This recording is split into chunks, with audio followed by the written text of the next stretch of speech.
Bonjour Caroline Vicini, merci d'être avec nous.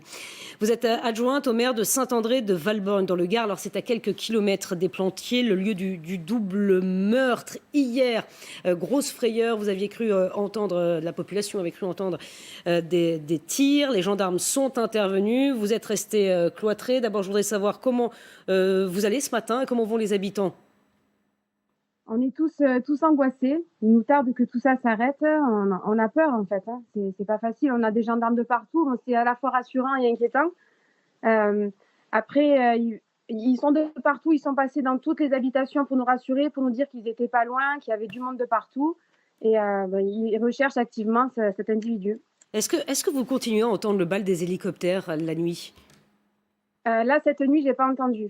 Hmm. C'était plus calme cette nuit, vous n'avez pas entendu ces hélicoptères qui continuent à ratisser la région, une raison qui est assez particulière, vous la connaissez bien cette région.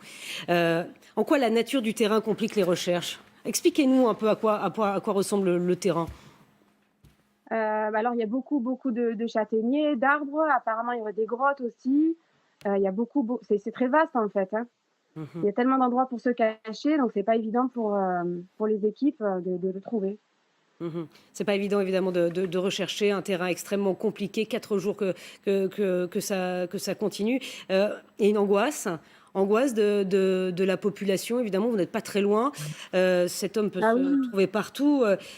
Comment vous vivez à Saint-André de Valborgne? bah, tout le monde, enfin, on parle beaucoup de ça, hein, vraiment, on est tous inquiets. Il nous tarde qu'il soit retrouvé et en même temps, il y a un grand élan de solidarité. Tout le monde prend des nouvelles de tout le monde.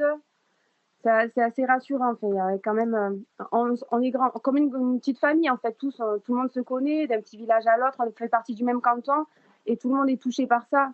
On a tous des sentiments partagés. À la fois, on est à la fois triste et on est dans l'incompréhension aussi et dans l'angoisse aussi. Mhm. Dans l'angoisse en attendant que ça se termine, Caroline Vicini, est-ce que vous connaissiez le fugitif? Est-ce que vous connaissiez sa famille, ses proches? Non, Non, non, vous non, n'avez- je ne connaissais pas. Mhm. Et dans votre village, certains le connaissaient? Non, non, apparemment, de tous ceux que moi je connais, personne ne le connaissait, non. Certains l'avaient aperçu comme ça, mais personne ne le connaît vraiment. Mhm. Et aujourd'hui, effectivement, c'est l'angoisse dans votre village, solidarité en attendant que les gendarmes arrivent à le retrouver. 4 jours de traque, ça peut durer encore longtemps, Caroline Vicini. D'après les gendarmes, oui, en fait, ils savent pas trop. Là, ils jouent un peu sur l'épuisement. Ils ont dit, on sait pas trop. Mhm. On est dans l'inconnu.